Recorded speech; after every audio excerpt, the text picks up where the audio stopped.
Hopefully everyone can see my screen. Let me see a thumbs up if you can see my screen. All right. We're going to talk about this unique journey we had providing mental performance services at the Deaflympics. The Deaflympics ran, honestly, hasn't been long. It's very different than other Olympic Games, Paralympic Games, international events as well. So it's a really great and cool experience for us. So we can play a key role within and doing something no one has done. We're able to do that in Tokyo, Japan. We had a great group called the USAPP. We had the mental performance, we had this great group, the performance psychology team. I'm going to give you a little bit of a roadmap to show you what today, really what we did in Japan, and also what we're going to do within the next few years. Yes, we had the event in Tokyo. We're going to be in Austria. And then after the Summer Games, we're going to be in Greece, especially Athens. So you can see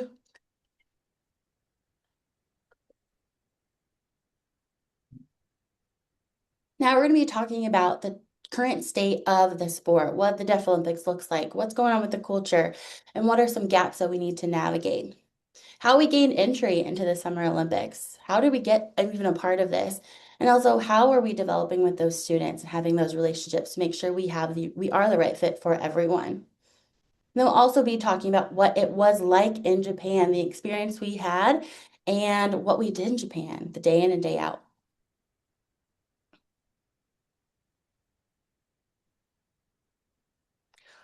One thing I wish I did when I was an athlete was to be actually part of the Deaf Olympics. I chose baseball as my sport. It wasn't something that they do in the Deaf Olympics. One of the cool things I did have an experience of doing was I had a friend, we grew up together. Their goal truly was to play within the Deaf Olympics. So that truly is some kids' dream. Some kids dream to be in the NFL, other kids dream to be in the NBLA. Some of us truly want to work towards getting that medal in the Deaf Olympics. So we do have those elite level athletes everywhere that we go. The challenge is we have different starting points within our life. So there's some of us who come from different areas. We don't have the resources available to us. Some do and some don't. There's quality level. It's not always consistent. So we have the representation, but how we actually get there is quite a wild journey, I have to say. And so that's what we want to share with you today, where those athletes are coming from and the unique path that they take. And also how can we support them, give them the right tools so they can navigate and have the next steps within their journey. A lot of our barriers. Typically, people think it's because they're not talented, there's not enough motivation. Really, it comes down to the structure of things, how we use the policies, how we use the department funds, and how we use our state support funds, and how we can get opportunities for us so we actually can go compete. Sometimes within the school system, they can help, but they also can hurt us too. And so that's where we became a big key. That's a big puzzle that we really do have to figure out.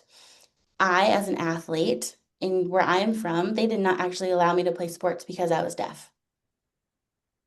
So that's a structure that's based not only just because I was talented, but that's a structural thing that was set up. So that's a lot of us, 300 more athletes have to navigate that each and every day.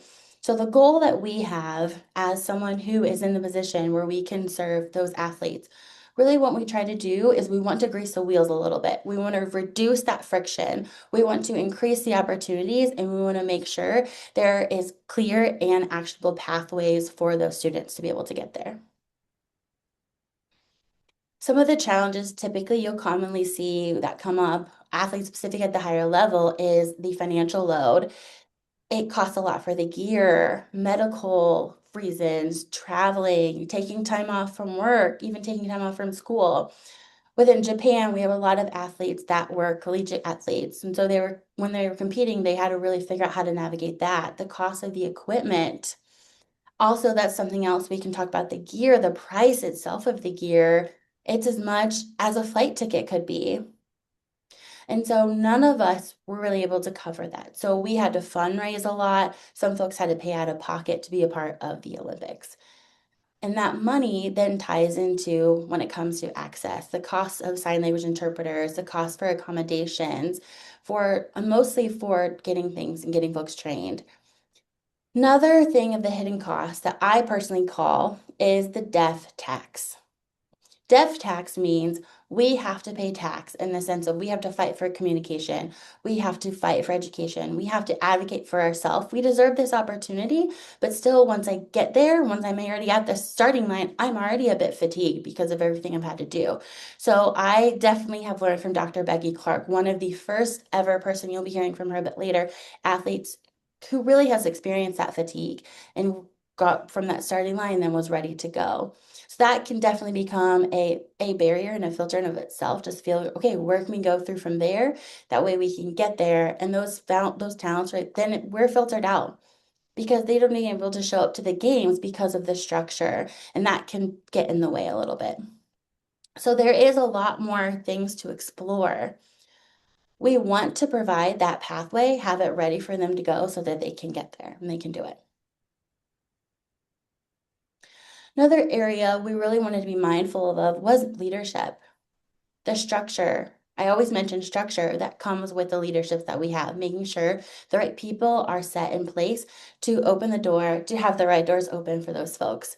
So there's a lot of times we have everything ready, but we just needed the right key. Role models is another thing. We had a lot of people. We just needed to make sure those people were walking the walk, talking the talk, like we say. And also a lot of people who represent and support the community. This is a very tight-knit community. We need to make sure we have the right personality and personnel for each situation. And if we didn't give enough visibility, that definitely becomes a structural challenge as well. That leads to less resources, less sponsorship, less networking. And so right now, I want to mention really quick, the US Deaf Women's Soccer Team. Currently, we've been talking about them. There's a documentary coming out, I believe, soon, and they're the greatest team, but you truly have never heard of them. No one knows about this team. No one knows the team exists. It's one of the best players that they have. Their family members isn't even known they're on the national team. And then we find out on ESPN a bit later. So the ask is we want everyone to build a system that not only requires athletes, they don't have to fight for those basic needs. So now I'm going to turn it over to Dr. Bailey Clark. That way she can do the starting line and what it looks like for those students moving forward. Thank you, Dr. Flanagan. Let me pin the interpreter here. Okay. I'm really excited to be here today with all of you, including the first historical performance psychology team in 100 years of the Deaflympics. That's a long time. It's been a very, very long journey to set up this team. And it just had the stars had a line for us. So I have for at least 30 plus years been trying to set up a team with US Deaf Sport Federation in terms of mental performance and mental health support. Some of the real issues was like the funding part, but it was also there was only one mental performance person at the time, and that was me for many years. Then Dr. Flanagan, and we have one more. I think there's three of us deaf who are deaf, certified mental performance psychology consultant. So what was the best way? I thought perfect timing. University of Western States, went to work there as an instructor, and they have really the best people in the field of sports psychology working there. So I approached Dr. Castillo in the beginning as the director of the sport performance psychology program. So I said, well, what do you think about us all getting together and coming up with a team for the 2025 Deaflympics? She was excited about it, and we've known each other for many years as colleagues in sports psychology. So she was talking about it. Then we brought in Dr. Meir, who was also a longtime sports psych person. This is just so exciting. I feel emotional talking about it because it's been a long time setting up this team. So what I need to do? The two, Dr. Meir and Dr. Castillo, were thrilled to be on board. So the beginning was I thought I'll invite them, and I'd already talked with Dr. Flanagan, and the two of us would set up the team. And then or I invited Dr. Castillo and Dr. Meir. What do you think? Come and get the experience. We need more services. Sports psych services, mental performance, mental health support would be the first time in history too. They were thrilled. But you will hear the establishment on how we came up with a larger team. In the beginning, it was only the four of us, and it expanded. So that hopefully that will continue in the future. Meaning, what we have already started at the large team, then rather two or three going out. So I would say I had to talk about, so I held on Dr. Castillo and then went over to talk with the president of Deaf Sport Federation. He himself, Deaf Olympian, ice hockey, two gold medals. So we got together to a lot of people that I know through U.S. Deaf Sport Federation have serving on their board in the past, have been three-time Deaf Olympians. So I had, an in with the organization for many years. And Jeff Mansfield, he was really open-minded about why not what would that look like if we set up a team? What does that mean and how and what? So in that process, we had multiple preliminary meetings to like hash out what the team would look like and how. So I got back with Dr. Castillo and we decided that we would have a meeting with Jeff, and we went through that. And then in the end, we had our leadership team, which was Dr. Flanagan, Dr. Castillo, Dr. Meir, and myself met with the board. The USADSF Sport Federation Board. So that was a strategic leadership team, and I was thrilled that we had these most experienced experts, not only on mental performance, but also myself in mental health, and plus what we had deaf leadership too. So what would it look like? What would the team look like? Would we really get there? We're like maybe 14 months away from the Deaflympics 2025 and Tokyo. One of the major concerns by the board, the U.S. Deaf Sport Federation Board, I'm signing and talking at the same time, because we had a large team, and you will hear about the creation of that team when Dr. Meir comes in to talk. We had a large team of 8, and that includes 3 interpreters, 5 students, that's 8, and 2 hearing leaders, and Dr. Castillo and Dr. Meir. So that was 10 experts with normal hearing. And Skip and I, Dr. Flanagan and I, were the only 2 deaf. So there was concern of a very heavy makeup of hearing professionals and students who did not sign or communicate. So how would that work? So there was really no precedent for this team.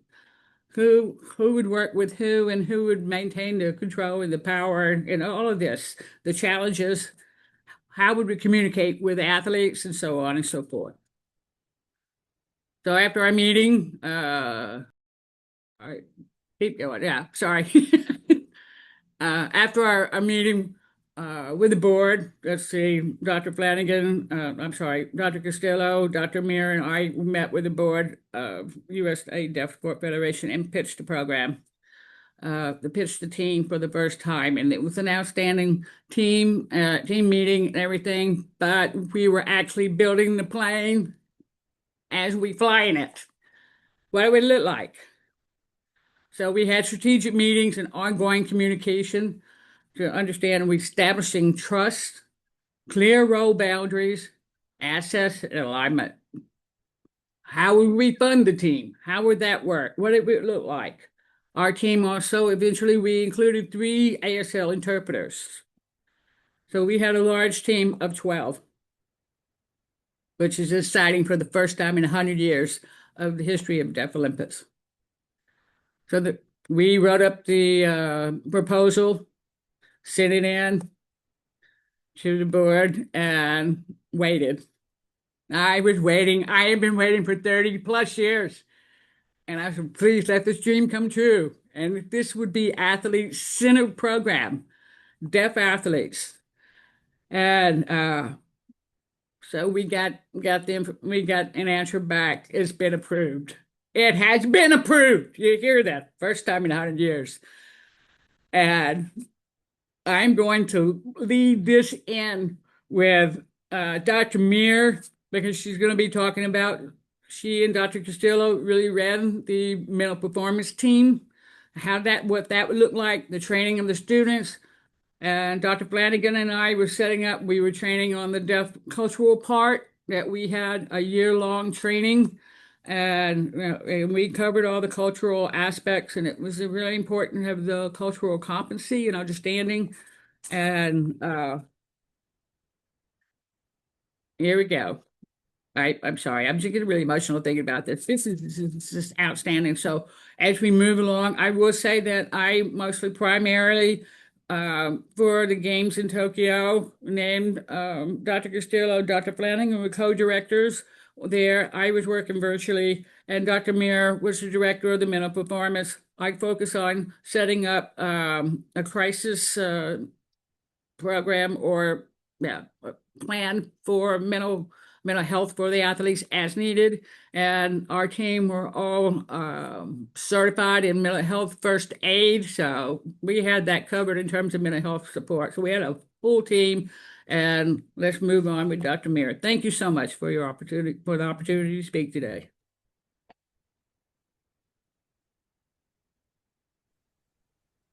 Thanks, Skip.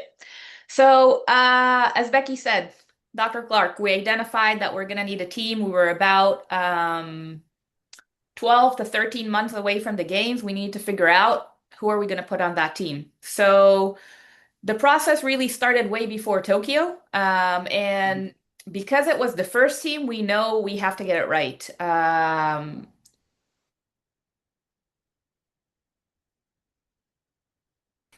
A culture that is weary of us, I think is the best way to put it. And we need to prove that we're not here to change, we're not here to control, we're not here to um, demonstrate that we know best, while also remaining the expert in our field, which was a very interesting and hard line to walk. So as we were going through this process, we needed to figure out who do we want. We started by identifying criteria. We went with doctoral students. We knew they have quite a lot of their core training and theoretical training, and now we can move on to the next step. We needed students who are pretty mature from a professional perspective. Because as Dr. Clark was saying, we were figuring it out as we were going. This is the inaugural team. The services are new to the athletes. They're new to the organizational bodies, the different sports. They're new to everyone. So we need to figure out how are we introducing it all, and educate about what it is that we can really offer. So we specifically looked for professionalism, communication skills, humility, and coachability. We need students who had to be strong enough to lead, but humble enough to learn, and be able to receive feedback without being defensive and operate collaboratively with us because we were all learning as we were going in this environment. I think the most important filter out of it all was being able to be adaptive and functioning under uncertainty. The number of times we got questioned and the answer is, you know what? We don't know. We're gonna need to see how this unfolds was a very big theme that escorted us throughout the entire training process. So recognizing that the Deaflympic environment involves language differences, cultural nuance, and performance pressure on an international stage, things constantly change and we're going to need to be able to react. We were really selecting both for capacity of knowledge, but also people who are pretty flexible and have that relatively strong brace to be able to react in a smart way as we go along. Moving on to the next slide. So the training process lasted 11 months. We started in January. And this is where we really became, first, we were very excited. And we said, okay, step one, everyone needs to start learning ASL. If we're gonna really enter with humility, we also need to enter with curiosity. We want to know, we want to be able to do it. I think all of us attempted, where our success level were differing, yet the commitment level is still there by everyone. Aside from that, we started doing weekly training as a team. So every week we would meet, we would discuss cases, we would discuss philosophy of practice, we would discuss everything that was unfolding with our entrance to the athlete, to the field, and really establishing ourselves. In addition to that, we had our students operate separate from the Deaflympics. So we wanted them to have different types of experiences to elevate their competence quickly. We don't want it all to depend in one space. And in order to support that and really allow them to go through their unique process of competence development, each one of the students met with one of the mentors, Dr. Clark or myself, for 1 hour every week to work on their clients, their cases, and really help them develop it. One of the really unique features we were able to do here is we were able to work together. So a lot of times we would walk into rooms together, we would have an opportunity for a student and a mentor to work together and really learn from one another, starting by more demonstration and then students kind of taking it on and taking the lead themselves. So that those were kind of the core elements of it all. And we approached it all with a lot of, again, a lot of thoughtfulness and strategic thinking on how we can actually enter into those spaces.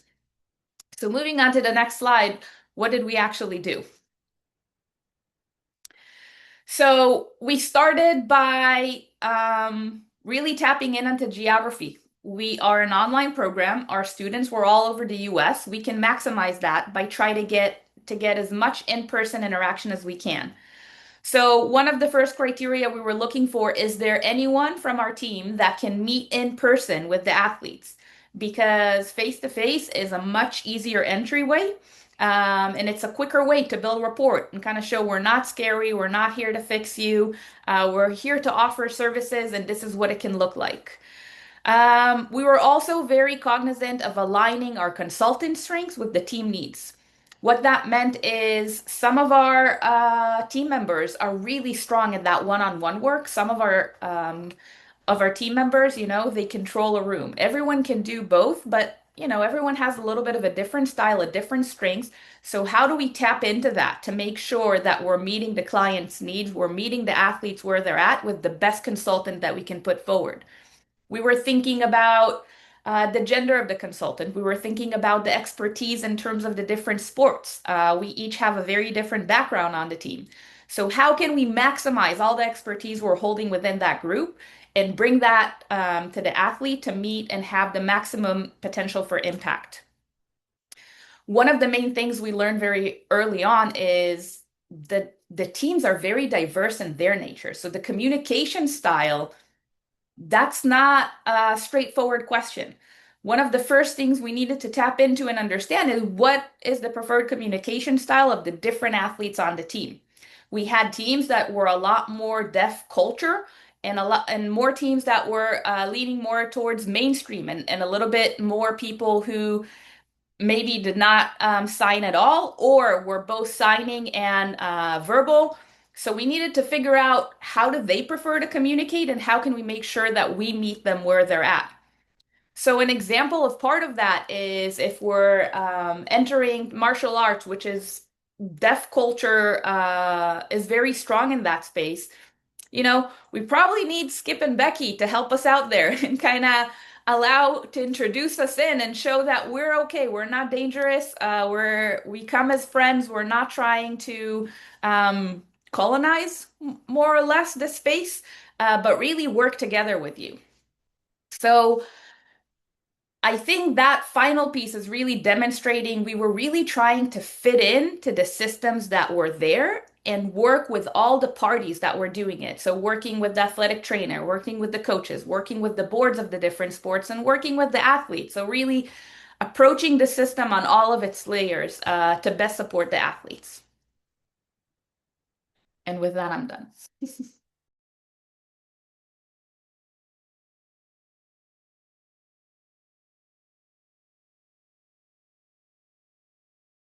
I'm working on, ooh, okay, good. Excellent. Well, as you all can see from the first three presenters, there's very little that I needed to do. I just got to go for the ride and send emails back and forth reporting to the UWS administration. Our time in Tokyo was really exciting, and I think one of the very cool things is that very few of our students and even team members had participated in international level competition at in this space at the Olympic level. I've had some opportunities to travel with our Olympic and Paralympic teams to World Championships, but even I have never been to a Games. So it was very cool to be able to experience that and take what knowledge and what information we had and try to get that all the way out. But the one thing that I'll share with all of you is that everything sounds really good. And then you get there and it's all very different. Very different than what you expect. Almost to the point that being able to expect something is not an option. It's going to be what it's going to be, and being flexible and adjusting is the way to go. As Dr. Meir mentioned, our whole training plan, Dr. Clark as well, was building the plane as it was in the air. And that was a great metaphor to extend into Tokyo because no one had ever been, no one had ever done it, and no one had seen that level of international competition. So that continual flexibility and adjust, right? Bob and weave was really 2 weeks long. So we all landed in one of the really opportune moments was that we were trapped at the airport for a couple of hours. So teams would come in and they were running buses back and forth from the Deaflympics village back to the airport to check everyone in. But those buses, at least when we landed, were sort of few and far between. But that gave us the opportunity. Our whole team was able to travel together. We all arrived at different times, but all of a sudden we're all there. Great. A lot of the teams that we were working with all showed up at the same time. So when one of our team members saw the women's volleyball team came in, perfect. We're all in the same place again. We can reconnect. We can see. We can be part. And so that was fantastic. We had the opportunity to meet a lot of the coaches and a lot of the national sport officers, the NSOs that were assigned to each team. So we got a chance to really start branching out and meeting and introducing ourselves to the people that we'd be seeing for the next couple of weeks. It was as challenging as being in an airport for 3 hours is. It was really, really effective. The next piece that was super important at that time was to figure out where we needed to be. We were able to connect with the medical and athletic training team. That may have been one of the finest connections that we were able to make the entire time. So we always had one of our team members at open call for medical hours. So every evening, those athletes would be coming back from competition or preparing for competition the next day to get taped, to get e-stim, to have something treated or have something preemptively sort of addressed. And we were there, not because anyone had called us to be there, but just so that we became part of the art and part of the furniture. One of the most important pieces in sport and performance consulting is to not be weird, to not be unique. And so us being in all of those places, going to dinners, being in all of the meetings, getting on the calls. When the NSOs met every night, Dr. Flanagan was fantastic to be able to be on those calls. And so he really had a direct line with what the administrative board was doing during the games. But having our students be around the hotel, be in space with them, whether or not we were doing any mental performance work at the time, that groundwork that we're doing and that, oh, yeah, that person's always here. Oh, I've seen her before. That really does develop a sort of unwritten rapport and develops that comfort level that we were going to depend on for the next 2 weeks. One of the biggest pieces was determining a schedule. And we left this to the students. They had been assigned to their different teams. And so it was their job to sort of be part of their team's distro, their team's WhatsApp, their team's opportunity to figure out when is practice, when is competition, when do I need to be on the bus, when are we going to get home? And so we had all of our students kind of linked up and then collected, okay, well, we're going to be back, my training with swimming starts at 7 a.m. and the first session is done at noon, but then the second session starts at 2 and we probably won't be back until 7:30 at night to the hotel. So every evening we would figure out, okay, who's going where? What do the times look like? And then at night, when everyone was back, we would hold a full team meeting to discuss the day's events, to figure out any sort of challenges that were happening. We did have a very strange challenge with a medical professional who hadn't been properly vetted throughout, who was providing services in spaces that they shouldn't have been providing services. And that was sort of one of those pieces that we were all kind of navigating. What do we do? Who do we talk to about that? Is it our role to step in and say, hey, you can't do that? Or do we stand back and just send someone a text? So figuring all of those things out was really essential for those meetings at the end of every day. We were also able to figure out, okay, who is going to go to athletic training hours tomorrow? Who's going to be available for these particular things? And now that we know where folks are going to be and where our interpreters are going to be for the day, let's execute that and we'll come back tomorrow. Part of the doing the work piece, we're also managing those travel logistics. So some teams, larger teams, were able to have buses. So Dr. Flanagan got incredibly lucky with men's basketball. The bus just came right to the hotel and he got to get on it and go right to the venue and back. Fabulous. Women's basketball as well, those larger teams. Poor Dr. Meir working with mixed martial arts and cycling had to take trains, a couple hours, changing trains at different spots with the athletic training staff that was assigned to those teams to get where she needed to be to do the work and then to get back. For me, I was assigned to beach volleyball, smaller team, bigger than one taxi, but smaller than a bus. So every day we would meet for breakfast during their competition, head out, and then we'd all take cabs or Ubers to the site and back. More expensive than anyone would have liked, for sure. But it was one of those things that, right, this is how the team is traveling, so this is how Sarah is traveling. Same thing with Dr. Meir. The train is the train. Time to buy a pass. So those travel logistics were also something that we would never have known about until we got there. And it's just one of those, all right, we're in a high performance environment. And as much as the athletes that we're working with and that we're coaching need to bob and weave and adjust, we have to be able to do the same thing. Navigating the speed bumps that we had, really those online relationships in the real world were the first thing we had to connect with. I was able to meet over Zoom with 2 or 3 of the beach volleyball athletes who were interested in doing some individual work prior to the games. And that was great and fantastic. We had had 2 days of kind of being in person, so I kind of knew how tall everybody was.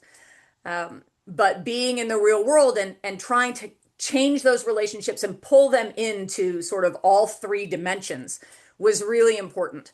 The good news is our students, as Dr. Meir said, we really chose our students for professionalism and character and the ability to integrate in those spaces. And so most of the time, those changes in relationships moving from online to in person worked really well.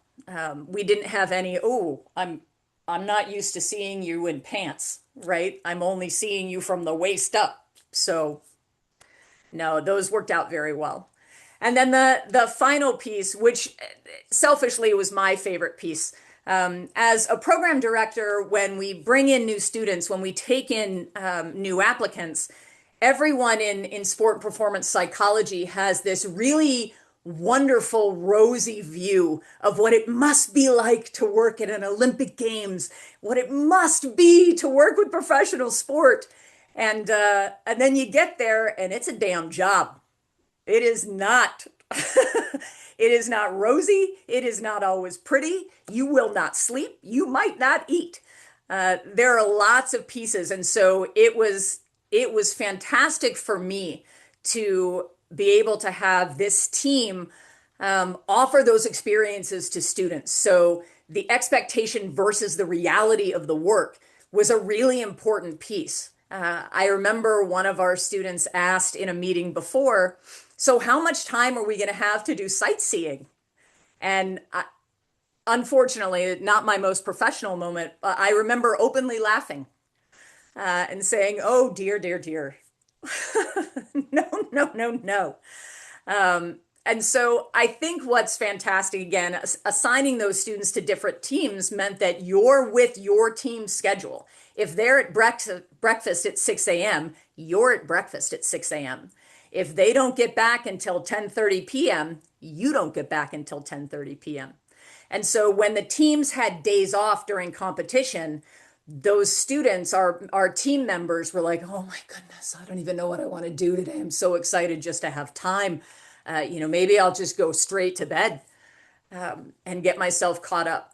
That's a really important piece, the expectation versus the reality that the vast majority of students and new graduates in sport and performance psychology have no concept of, zero concept. And so the fact that our team was able to see that space is pretty huge. So Skip, I'll ask you to advance the slide, but don't start that video yet.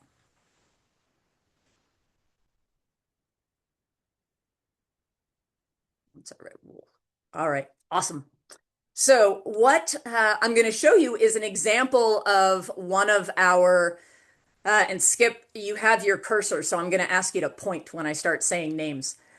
An example of one of our students actually delivering services during a match. So this is our men's volleyball team, our Deaflympic men's team. This is between the second and third set in one of their matches. They were down, and in men's volleyball, the matches go to 5 sets. You need to win 3 out of 5. They were down 0-2 at this point. Where the blue dot is on your screen, this right here is one of our members, Abdrahman Sad. AR is, there he is. He is one of our doctoral students. Next to him, sitting down, is one of the interpreters that joined us. And so being able to work together, what you'll see is him call everyone over, and then you'll see both AR and our interpreter really working to get a message across. So you'll be able to look at his signing skills and what he was able to develop for the year, and then how he was able to communicate with those athletes. Feel free to kind of match up the similarities and differences between how AR is communicating and how our interpreter is communicating as well. Thanks, Skip.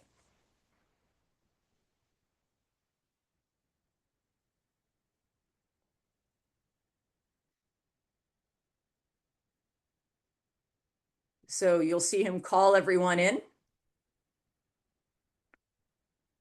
And now you can see him signing as all the team has gathered around.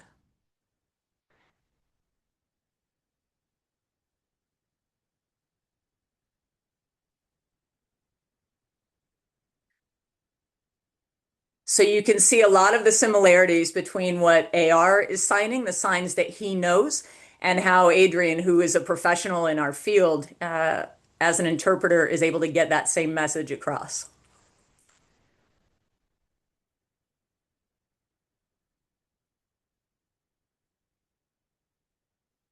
One of the things that is the most cool about this particular video is that you really don't often get to see what performance psychology looks like on the sideline, what it looks like in real life.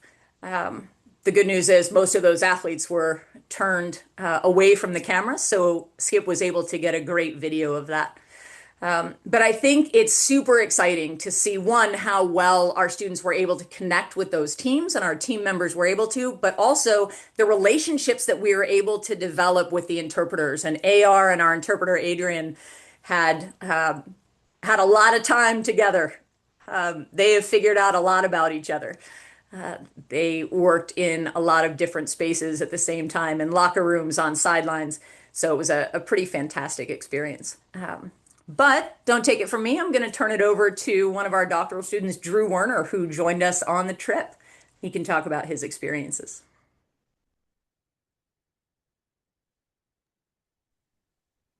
All right. Hi, everyone. As Dr. Castillo said, I am Drew. I'm one of the students that went on the trip. So I'm just going to talk about kind of the experience as a whole from the start until now, as we're all done with it, and kind of what I'm taking from it. So to start with, the experience in training, which was amazing and a lot of work at the same time. As was previously mentioned, we started with an in-depth detail of the deaf culture, as none of us are part of that. The students were not part of the deaf culture. We had to take a look at every aspect of it so that we could learn and go into the games and working with the athletes, knowing at least some of the information and making ourselves aware of what we're walking into. So we took, I don't know, 3-4 months to really dive into the deaf culture before we started working with any of the teams or interacting with anyone else, just so that we had a good base understanding to go with.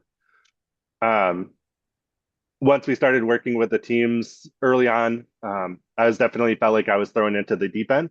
Definitely had support of all the leadership and the other team members, but being a student and not having worked in this space before, it was definitely a learning curve, and it was a steep one at that. And I just had to go with what I knew and kind of let the experience happen, and show all that while still showing that I know what I'm talking about and being part of it. So it was a good learning opportunity there. And that led to self-discovery of who I was as, or who I am as a practitioner, kind of switching up kind of how I deliver information and what kind of information I want to give out to athletes and how I want them to see them grow and experience mental performance training and what I want that to look like to them. So I started out not really knowing who I was as a professional or what I was going to look like. And by the end, I have a pretty solid understanding of who I am now.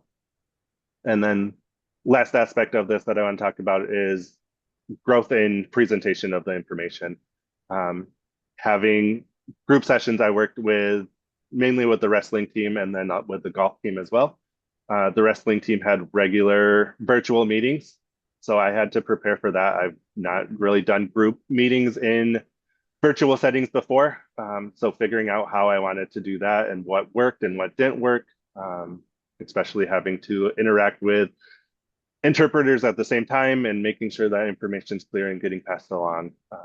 So that definitely was a growing opportunity. As I started with the team, I was nervous and not very put together, I didn't feel like. And then by the end, I was natural and normal and definitely showed some growth for myself as I went through that process.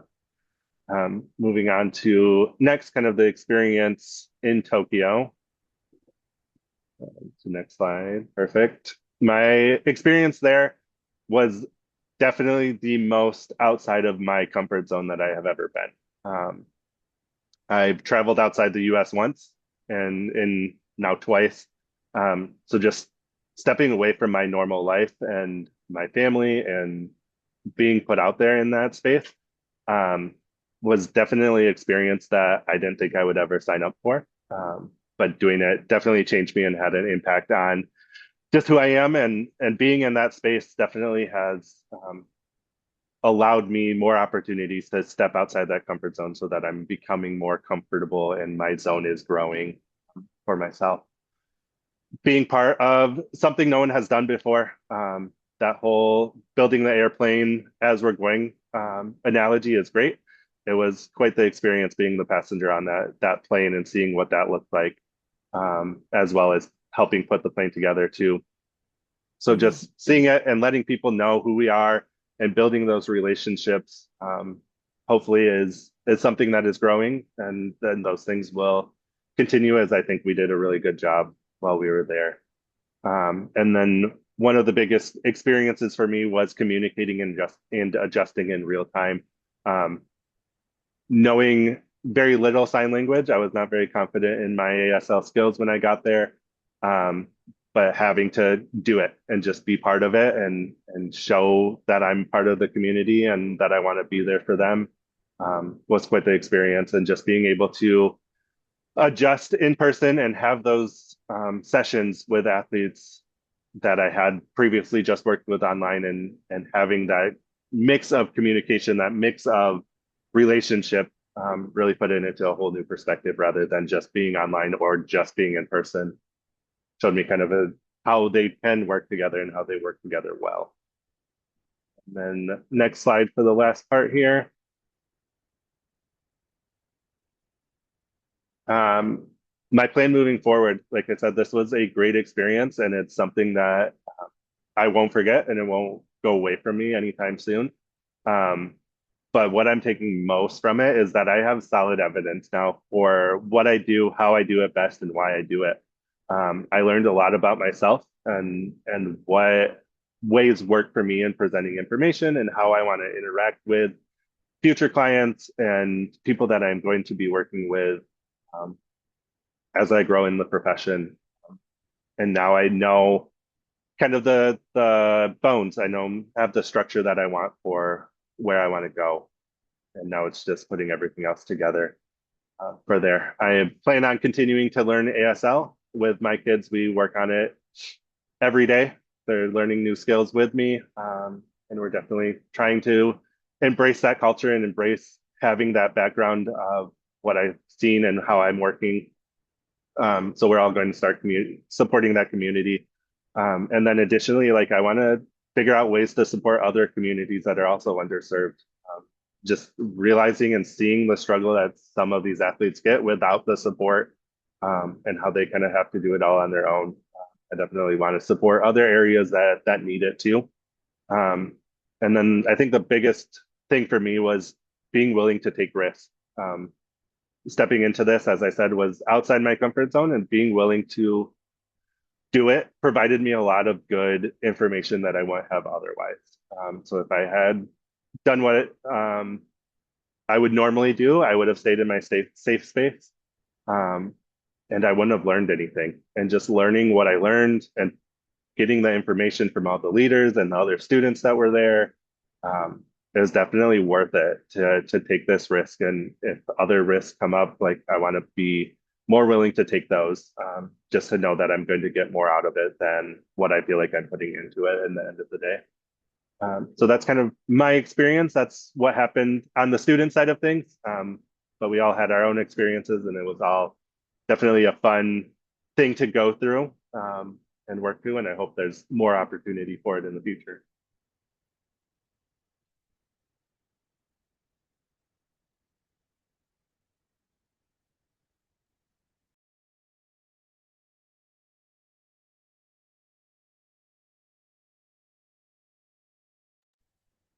What questions does folks have? There is one in the chat from Rowan O'Dougherty from DSUSA. Just wants to know who they can contact to invite to one of their yearly trainings. It seems like this is important considering the type of sports work that they do. Who's me? Yeah, no, I thought somebody said me. So who who would somebody contact to uh, about what you guys do?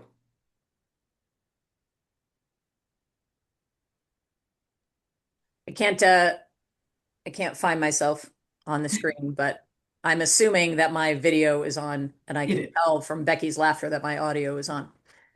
Uh, you can certainly reach out to me, and I'll try and wrangle some of our team members to do this as well. Dr. Flanagan is always excited about preaching the word as well, so I'm sure I'm sure we'll be able to drag him into it. But yes, please reach out to me. Excellent. All right, cool. And Dr. Flanagan just put his email into that. Okay, perfect. That was the only question that was in the chat. I don't know if anybody has any other questions, please feel free to type it in the chat or unmute yourself. Until then, I just really want to say thank you all again so very much for doing this presentation for us today. Incredible. Oh, here we go. Can you share how people can support the Deaflympics and deaf athletes? Skip, Dr. Clark.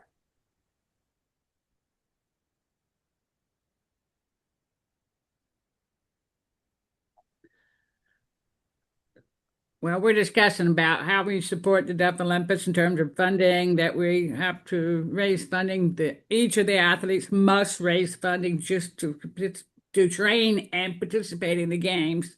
And it's like pay to play. We're hoping in the future that would change. It's been ongoing. But we work very closely with the U.S. Deaf Sport Federation in terms of the fundraising. So I'm sure Dr. Flanagan want to add to this. Yes, I just want to say thank you both so much. So I just want to comment on yes, when it comes, there's a lot of opportunities. And to be honest with you, we would take any help that we truly can get. Financial support is wonderful.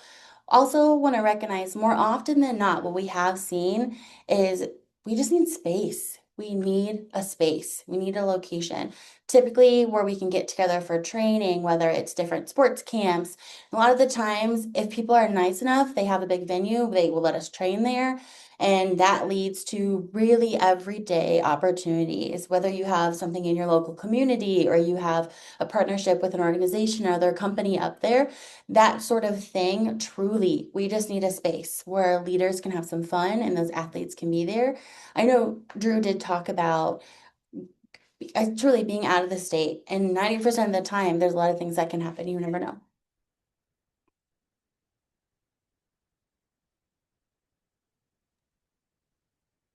Great. Thank you so much for that.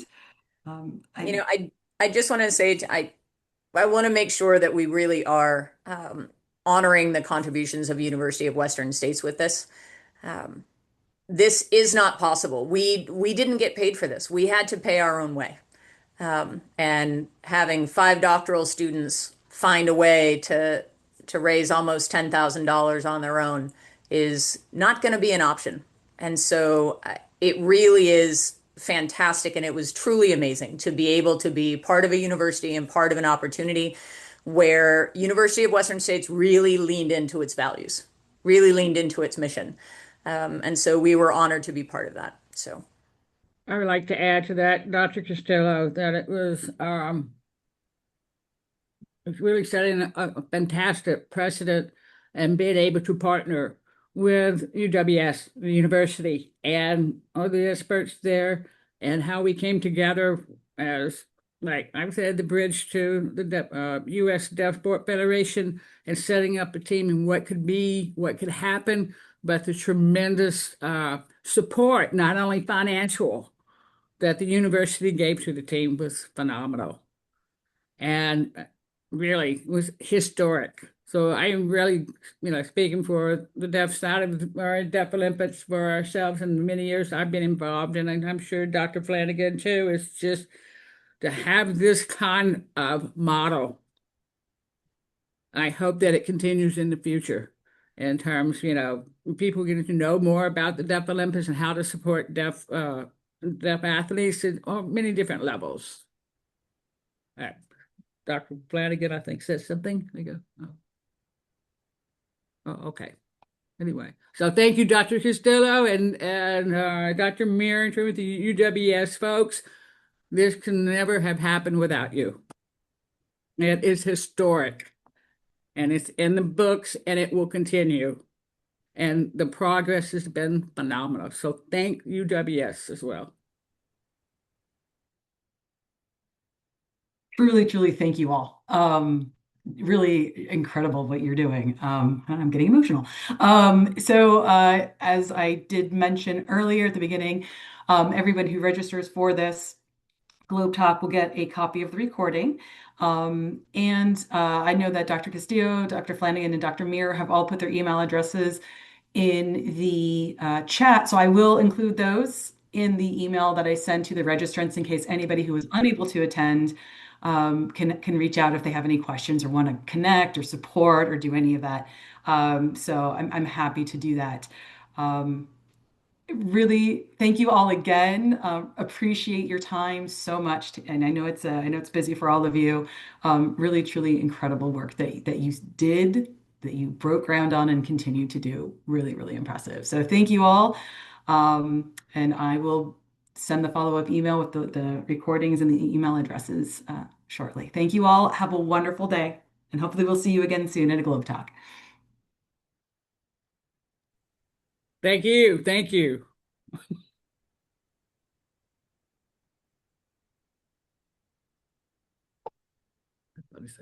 All right. Have a great day.